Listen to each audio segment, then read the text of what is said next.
other interesting political news, you have United Auto Workers votes to ratify the General Motors contract. And some people wonder, why do I keep putting this in the politics part of the podcast? Well, UAW, the union, is one of the most largest political influencers next to the teachers union. Interestingly enough and hilariously enough, they vote and they actually pay to get politicians elected who cause all the problems they complain about, such as the ridiculous inflation, as well as their jobs being subsequently slowly but surely eliminated by the push to EVs and banning the most profitable things that they used to make, which is the good old V8, also known as the internal combustion engine and manual transmission.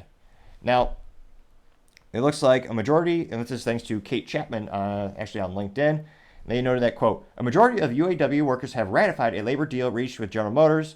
This also according to a CNBC report. Citing votes resulted, posted from the union. 7 of GM's large assembly plants had rejected the proposal contract, but that wasn't enough to offset the support from about 54% of the union's more than 34,700 workers.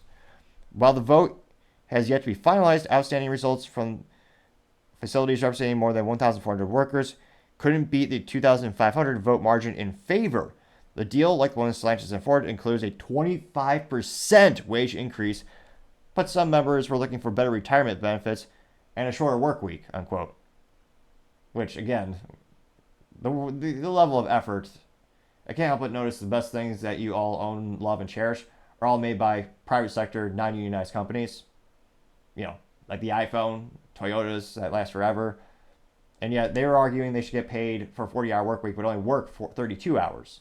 In addition to a bunch of myriad other uncompetitive benefits, it is, the word entitlement is used a lot these days, but it is used a lot for a reason. Now, they know that this mark would be the first approval of the labor deal with one of the Detroit Big Three following the tentative agreements. Some 67% of workers at Ford and Stellantis have already voted in favor of their proposed contracts with GM. And again, this apparently is ending the 39-day work strike with them, where they're getting paid $500 per week by the union. So it'll be interesting to see, ratify the deal.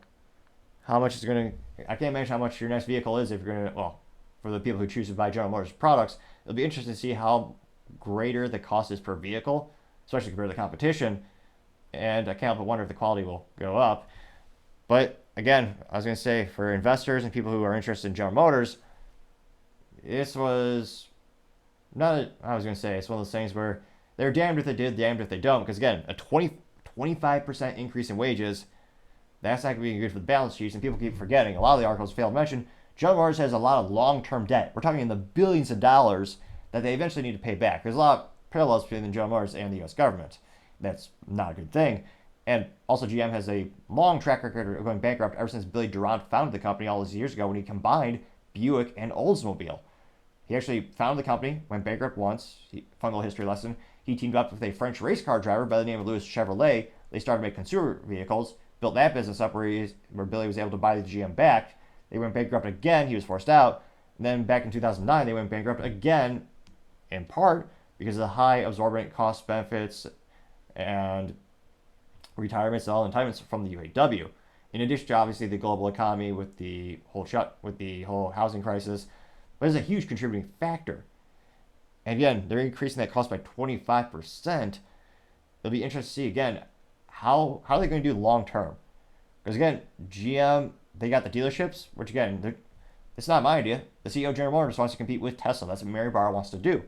Well, one, they have the unions, which is a huge increase in labor, and many people would argue is a decrease in quality. But they also have the huge cost of dealerships, which again, Tesla does not have those. And legally speaking, GM can't tell a dealership what to sell the car for.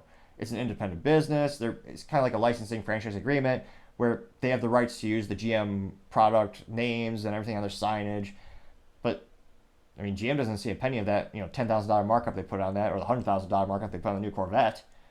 So it'll be interesting to see. Again, I suppose it's good that this has come to it's done, so the uncertainty is gone.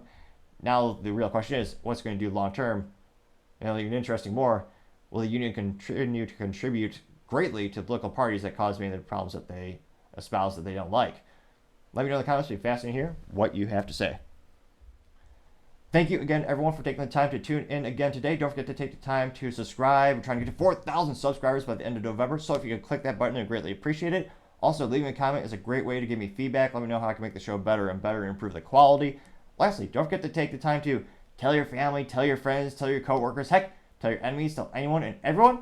Just stay safe, fight the good fight,